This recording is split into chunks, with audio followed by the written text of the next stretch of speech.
مهم و جالب مخصوصا در همین گرندسلم ابودابی. دو رقیبی اگر گویم اشدی، دو رقیبی که در بیشتر مسابقه ها روی هم قرار میگیرند، امروز وارد میدان میشوند. در وزن جمعی 100 کیلوگرم پهلوان تاجیکستانی تیمور رحیموف رقم یک جهان است همین حالا و آلتیبایف ازبکستانی بکمراد آلتیبایف با جودوگی کبود و تیمور رحیموف با جودوگی سفید هر دو دست به گریبان میشوند. یادآور میشویم که تیمور رحیموف در مرحله اول آزاد بود، اما آلتیبایف باشد مصطفی فافانا را از کشور گوینه شکست داد و با این مرحله آمد. خب اینجا یک حرکت آلتیبایف، اما تیمور به او اجازت نداد. یک مرتبه تیمور رحیموف را اگر اشتباه نکنیم سال 2017 بود یا قهرمانی جهان یا کدام گرندسلم بود که همین آلتیبایف شکست داده بود. دیگر نتیجه ها بر نفع پهلوان ما هستند. خب تلاش ها حرکت تیمور از سر آستین اینجا یک لحظه داشت، ولی آلتیبایف چون میداند که دیگر بر مقابل تیمور چگونه هنرنمایی کند.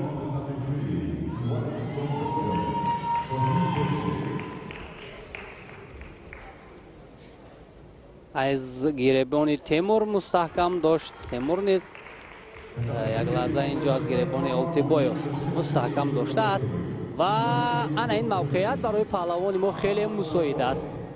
از پس گریبان حریف داشتن برای تیمور خیلی موافق است و او میتواند که پرتاب کند. اینجا آلتیبایف از روی گلیم میبراید پهلوان 26 ساله ازبکستانی و کمفعالی اینجا احساس شد برای آلتیبایف و مجازات اول محض به او داده می شود. آلتیبایف را می دانیم که در بازی های المپیک توکیو 2020 شرکت ورزیده بود. گمانم مقام پنجم را هم اشغال کرده بود. دو مرتبه نشان طلای جام آسیا را میان جوانان دارد در سال 2015 و سال 2016. از مسابقات گرندسلم تا کنون نتیجه ندارد. حرکت های تیمور و این حالت اکنون برای پهلوان ما باید خیلی موفق باشد. حالتی است کامی، اما چرا این حالت را پهلوان ما استفاده کردن نتوانست، در حالی که به قول سید خودش پیشی سیاد آمد. یعنی آلتیبایف میخواست خود را این طرف گرداند، اما زیر چنگال تیمور رحیموف قرار گرفت، ولی تیمور حالتی است کامی را استفاده کردن نتوانست. در مجموع آلتیبایف 33 مرتبه در مسابقه های مختلف شرکت نموده است. مخصوصا در گرندسلم ها 10 مرتبه حضور پیدا کرده است که تا کنون نتیجه در کاری ندارد. خب حرکت هر دو هم میبینیم که یک جویا میشوند حالت های موافق را. انا کنون با تیمور برای همان حالتی که از حمله رقیب میگریخت کم فعال شد، مجازات داد داور و هر دو هم یک تاگی شیدو دارند. حالا که درون پای رو اینجا یک لحظه استفاده بود برد تیمور و نتوانست. آلتیبایف هم خوب ایستادگری میکند و انا این موقعیت برای پهلوان ما خیلی خوب بود.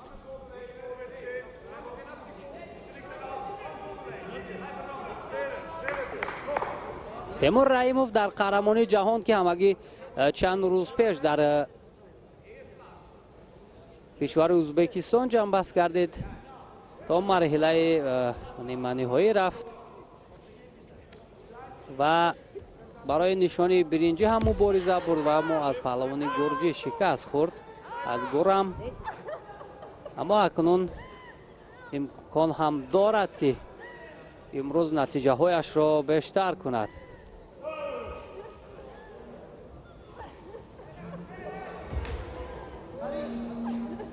ثانیه‌ها هم با شمار موندن، اما ما نتیجه درکاری رو اینجا مشاهده نکردیم. هر دو هم ببینیم یک زایل داشتن از آستین و گریبان. خوب اکنون پرتاب کردن برای تیمور اینجا موافق بود، ولی این نوبت هم نتوانست. اولتیبایف حالت باقی کردن رو میخواهد استفاده برد.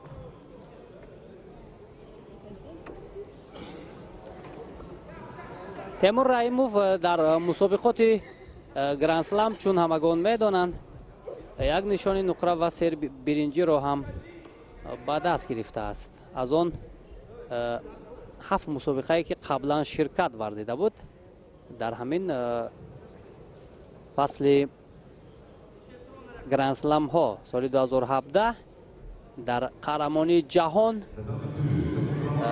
میان جوانان نشانی برنجی به دست آورده بود تیمور رحیموف و اکنون امکان دارند هر دو پهلوانان در گلدن اسکور یا دقیقه های طلایی تقدیر این رقابت رو حل کنند. خیلی لحظه های حساس است همکنون برای هر دو این پهلوان، چرا که اولین نفری که نخست شده پرتاب میکند پرتافت امتیاز آور رو در نظر داریم. او علاقه غالب اعلان میگردد و با سر زانو نشسته میخواست اولتیبایف اینجا پرتاب کند، ولی خوشبختانه تیمور برایش اجازت نداد.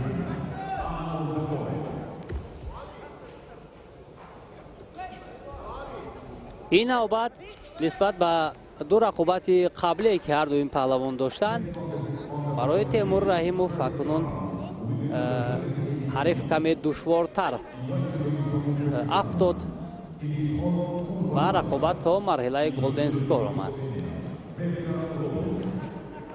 دست خود را میخواهد رها کند اینجا تیمور، اما اولتیبایف خیلی مستحکم داشته است. انا اکنون موقعیت خیلی مساعد برای تیمور رحیموف. براو! انا این را میگویم پرتافت طلایی، واقعا هم در گلدن اسکور این گونه پرتاب کردن برای پهلوان ما خیلی مساعد و موافق و سر وقتی بود و اکنون تیمور رحیموف رای خود را به دور دیگر هموار میکند به مرحله 4 یک نهایی است، به مرحله 3.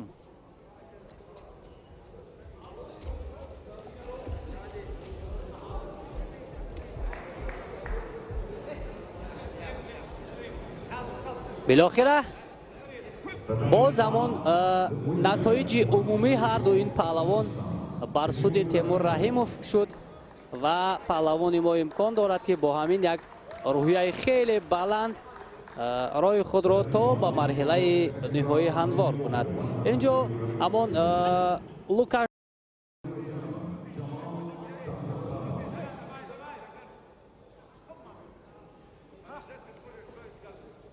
همینطور دوستان عزیز معذرت یک نقصان تکنیکی بود. ادامه میدیم رقابت تماشای رقابت تیمور رحیموف و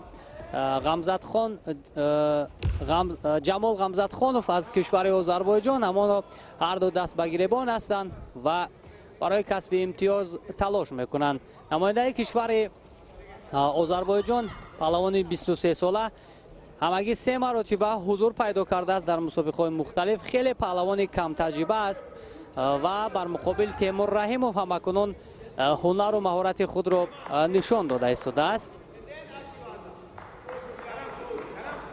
تیمور رحیموف باشد نسبت به حریف البته تجربهش خیلی زیاد است. این رقابت را رمزالدین سعیدوف از کشور ازبکستان حکمی کرده ایستاده است. تیمور رحیموف در مرحله اول آزاد بود، در دور دوم بکمراد اولتیبایف ازبکستانی را شکست داد. نماینده کشور آذربایجان باشد در مرحله اول نماینده کشور آسیا را شکست داد، در دور دوم پهلوان قزاقستان را و به این مرحله راه یافت. خب هر دو هم خیلی خوب داشتند و اینجا تیمور میخواست پرتاب کند، ولی این پهلوان نوکار پهلوان جوان با تیمور رحیموف اجازت نداد.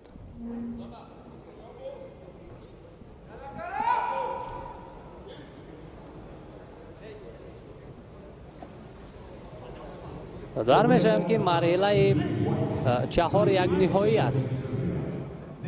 که نفر غالب به مرحله نیمه‌نهایی راه خود را هموار خواهد کرد.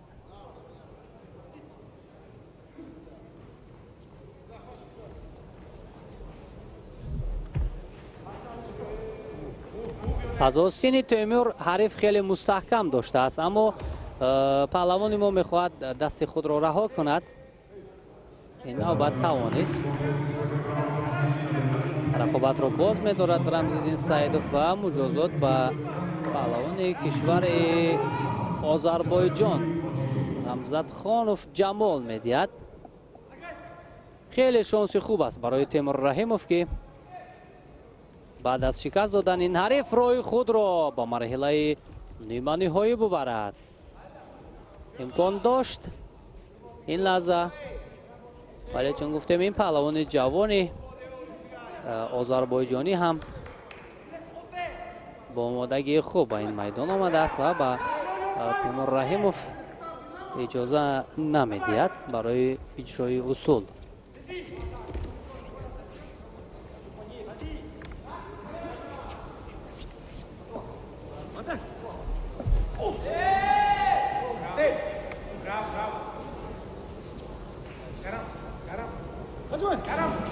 از گریبان حریف مستحکم داشت این نوبت تیمور.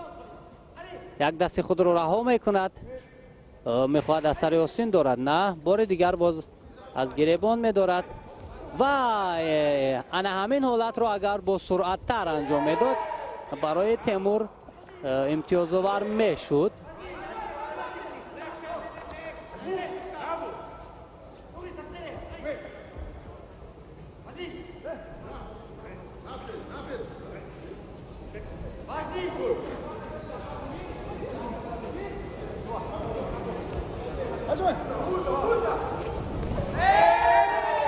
چگونه است روش کشتینگیری پهلوان کشور آذربایجان؟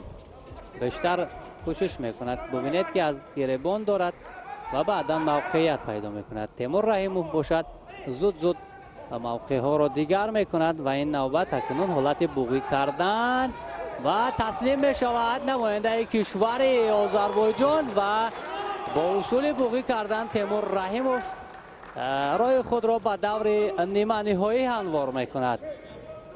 واقعا هم یک رقابت خیلی ارزنده و دیدنی نشان داد. تیمور رحیموف هم اکنون در روبروی قهرمان فعلی بازی‌های المپی لوکاش کرپالیک در مرحله نیمه نهایی رقابت خواهند کرد.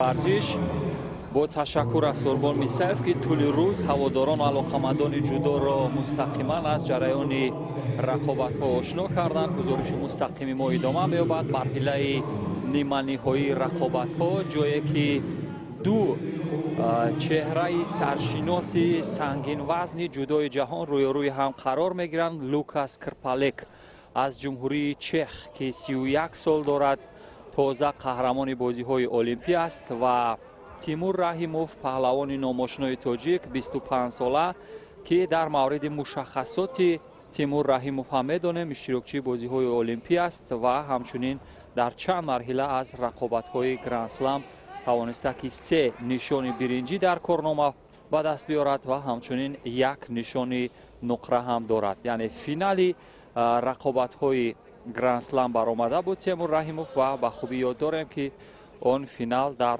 گرند اسلم باکو سال 2021 بود. اکنون ببینیم کرپالیک از تیمور رحیموف شناختی خوب دارد و کرپالیک از زمره ورزشگرانی که در بخش کار در زمین یا همون نواز برتریت دارد، اما امروز در بخش سراپا آنچنان که مشاهده میکنند تیمور رحیموف برتر هست.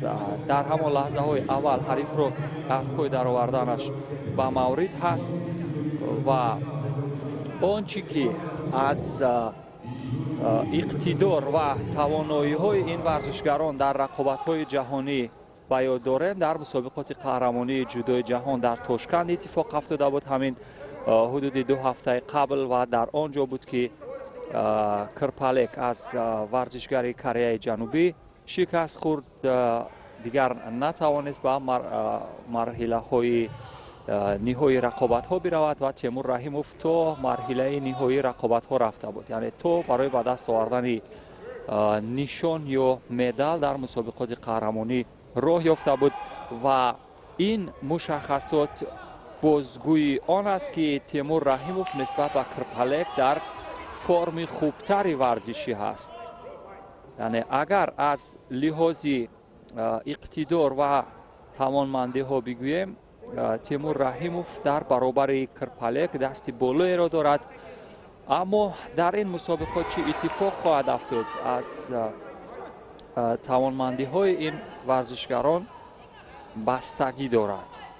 мавқеят қапидани мувофиқ барои Тимур Раҳимов Кирпалекро партоб кардан дар бахши саропо якам мушкилтар хоҳад буд, чунки қомати ӯ ҳам дар баробари Тимур Раҳимов ва томои наге муваффақ намешавад. акнун мавқеят барои контрол кардани ҳариф дар кор дар замин, неваза ё асикоми ваза, вале бо пояш тавонист ки аз ин чанг раҳо ёбад. як фурсати бисёр мувофиқ ва мусоиде буд барои идора кардани ҳариф, вале Кирпалек пояи ҳарифро ҳам бисёр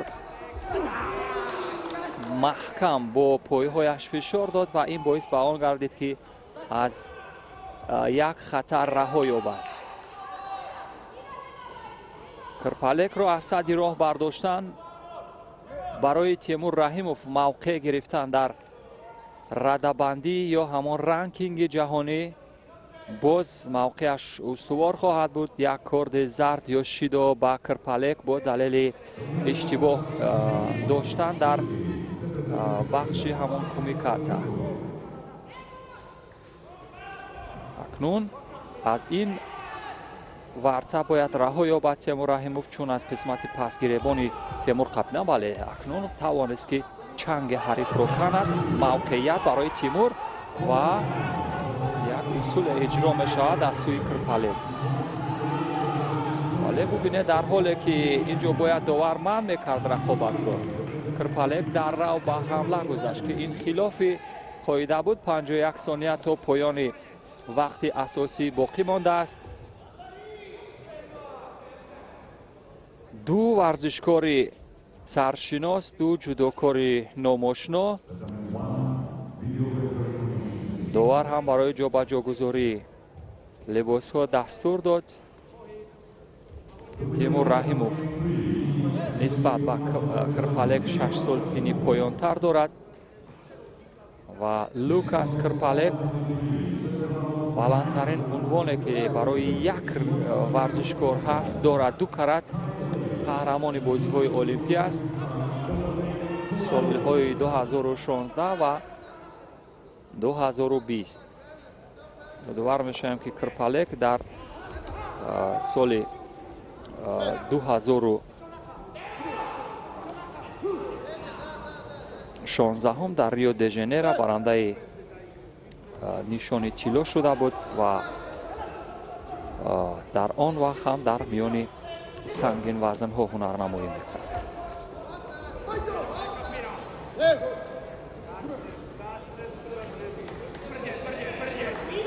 ҳаждаҳ сонияи дигар то поёни вақти асосӣ.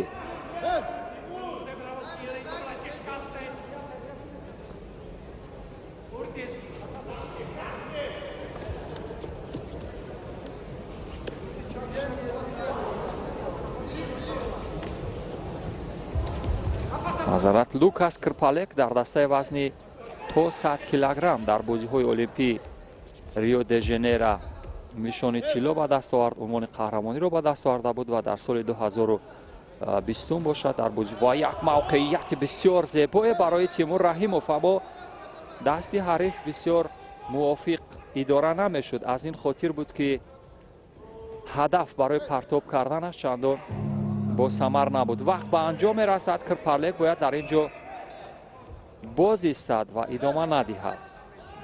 бале 4 дақиқаи вақти маъмулӣ ба поён расид ва фурсат барои рӯшан кардани ғолиб дар голден скок хоҳад буд.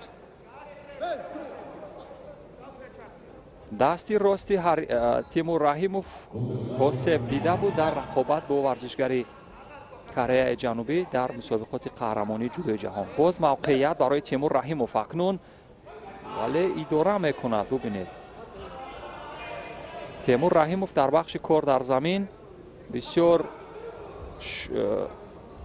корҳои вале мавқеияти ҳарифро тавонист ки барҳам безанад. Бисёр фурсати хуберо, аммо дасти Тимур Раҳимов осеб дид. инҷо чӣ гуна як амалкарде сурат гирифт аз сӯи Кирпалек ки дасти Тимур Раҳимов осеб дид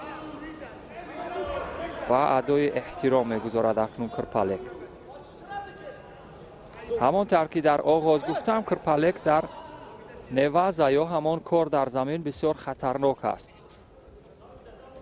ва ба ҳамин тартиб Кирпалек ба марҳилаи ниҳоии рақобатҳо меравад ва Тимур Раҳимов ҳам шансе барои дарёфти медали биринҷӣ дар ин рақобатҳо дорад.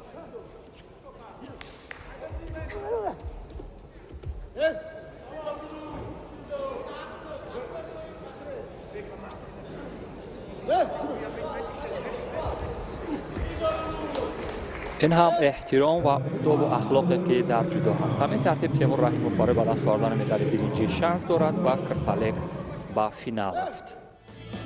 азиз, сангинвазни номошинои тоҷик аз самти чапи тасвирҳои мо ба саҳнаи рақобат хоҳад баромад дар баробари Файзел Мариус аз Словакия.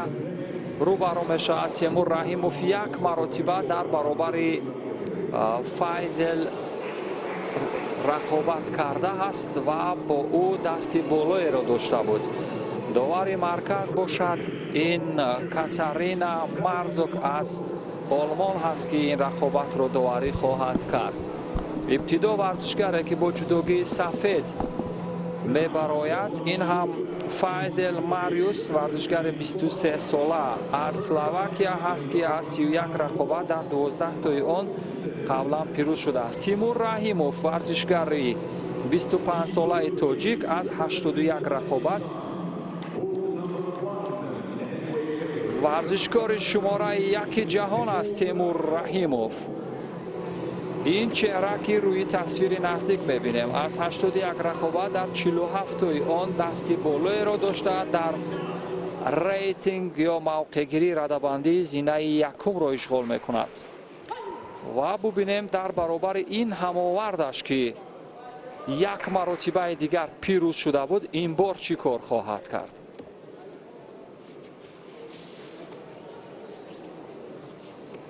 имрӯз яке аз ҳамон ҳарифони азалӣ ва сарсахти Тимур дар марҳилаи ниманиҳоӣ, ду карат қаҳрамони бозиҳои олимпӣ Лукас Кирпалек буд ки бар Тимур ғалаба кард. вагарна Тимурро дар марҳилаи ниҳоӣ медидем ва дар ниҳоӣ бо Юр Спайкерси нидерландӣ ки борҳо бо ӯ рақобат кардау пирӯз шудааст, бо ӯ рақобат мекард.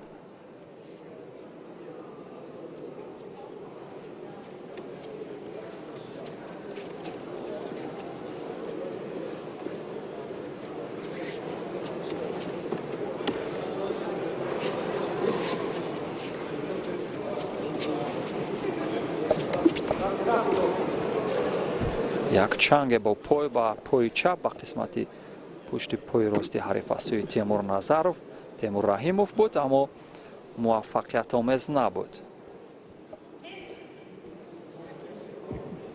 ва дар мавриди шояд корди зард довари олмонӣ қазоват мекунад. бале, бо далели мубориза бо даст ва беасос, ба ҳамин тартиб ягона умеди медали биринҷии варзишгарони тоҷик Тимур Раҳимов аст ки дар бахши сангинвазнҳо дар ҷоизаи бузурги ҷудои Абу-Даби рақобат мекунад. аз икоми ваза бисёр сода ва оддӣ барои Тимур Раҳимов иттифоқ афтод. барои вазари наздик мешавад, вале бубинед чӣ гуна ин шансро аз даст дод. дар бахши кор дар замин варзишгарони мо чандон استعدادی فوق‌العاده ندارم. ببینید شاید یگان ورزشکار دیگر اگر میشد این موقعیت رو خوب استفاده میکرد، یعنی استحکام وضع یا همین اصول کار در زمین رو. ولی همانطور که مشاهده کردیم در این موقعیت برای تیمور رحیموف به آسانی از دست رفت. ولی در مورد وزر قضاوت میکنند و مربی تیمور رحیموف هم اشاره میکند که باید وزری باشد، اما وزری نیست و رقابت ادامه می‌یابد. یادآور میشم که در مسابقات قهرمانی جودوی جهان در تاشکند در دور دوم رقابت ها بود که تیمور رحیموف در مدت 1 دقیقه و 23 ثانیه بر ماریوس فیزل پیروز شده بود.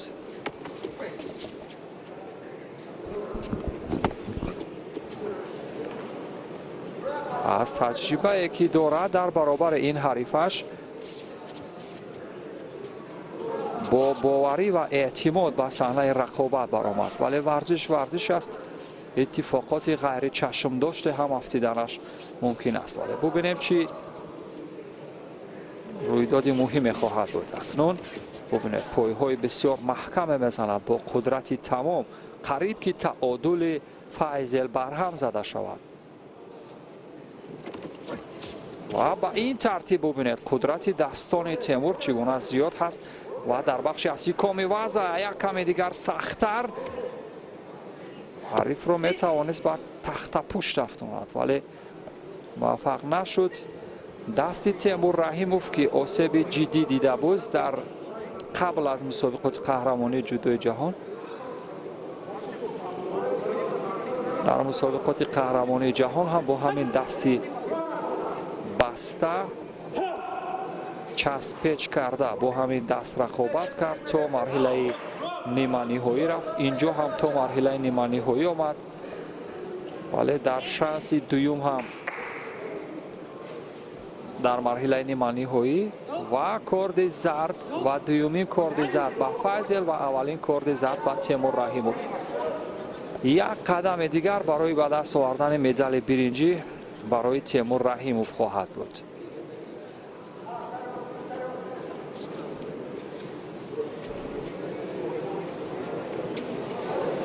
تیمور رحیموف که نام بسیار والای در میان سنگین وزن ها دارد، یعنی شماره 1 هست در جهان میان سنگین وزن ها و این موقع را تا اینجا حفظ کرده است. ببینید چگونه هر یک عملکرد حریف رو کنترل میکند.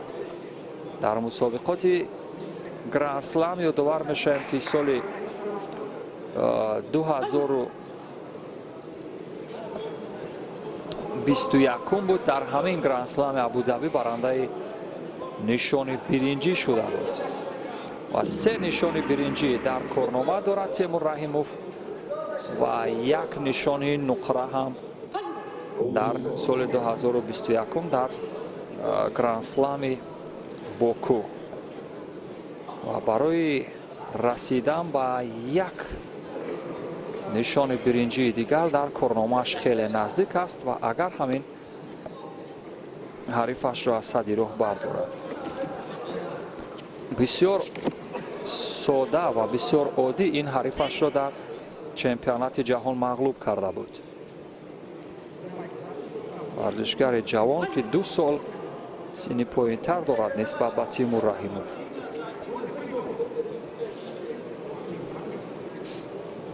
با هم دیگر نزدیک می شوند. سمت راست را بسیار محکم چنگ زد با جفتی دستان تیمور. اکنون موقعیت را تغییر می دهد.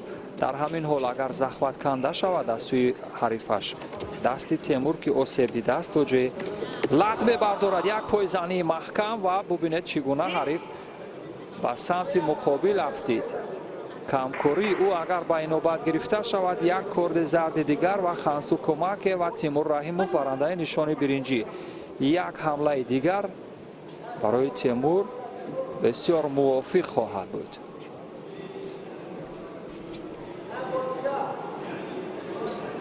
یک بار دیگر به همین شیوه مخلصان هم از سالن برگزاری همین رو صدا میکند یا مربیش بود. ببینید خستگی فایزل بر اعلا احساس می شود. او مدار اجرا کردن هیچ اصول را ندارد. برعکس تیمور هست که حرکات خود را زیادتر می کند. یعنی اکتیو بودن خود را نشان می دهد.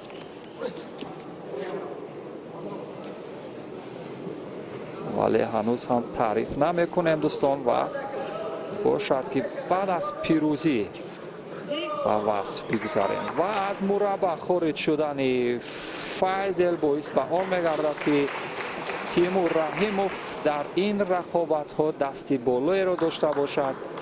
بله بسیار عالی، مبارک باشد.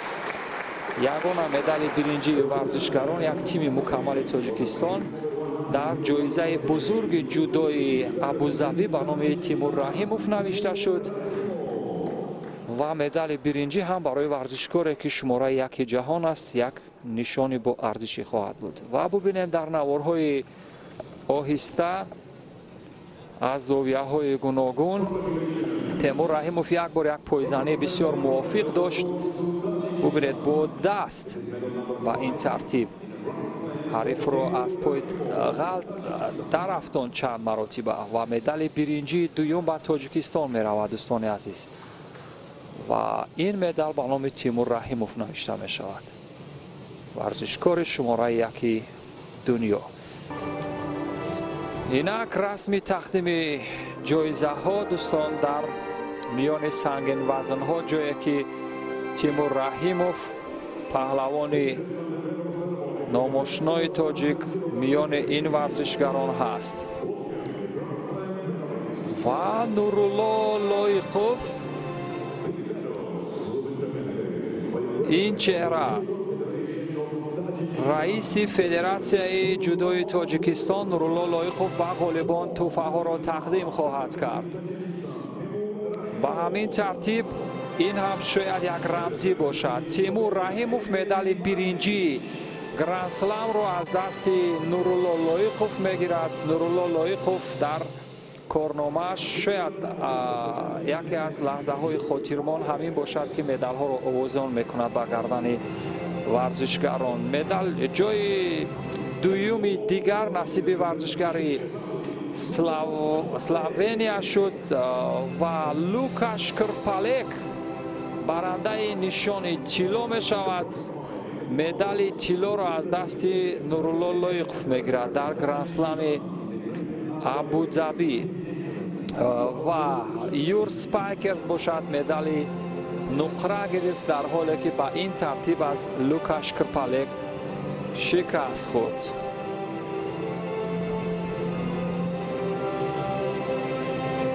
به همین ترتیب دوستان عزیز سرود ملی کشور جمهوری چک به خاطر پیروزی لوکاش کرپالک.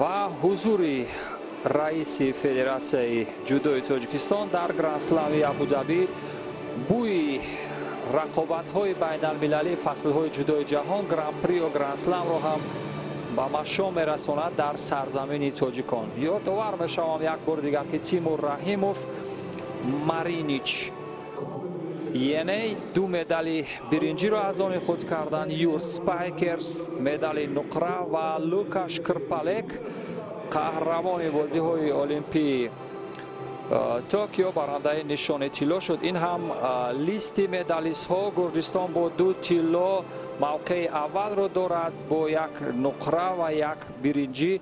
فرانسه هم با 2 طلا 1 نقره و 1 برنجی در زینه دوم هست، با دلیل اینکه گرجستان 1 زینه هفتم هم دارد در زینه دوم هست. جمهوری مردم چین با 2 طلا در جای سوم هست و ایتالیا، اسپانیا، بریتانیا کبیر، کانادا،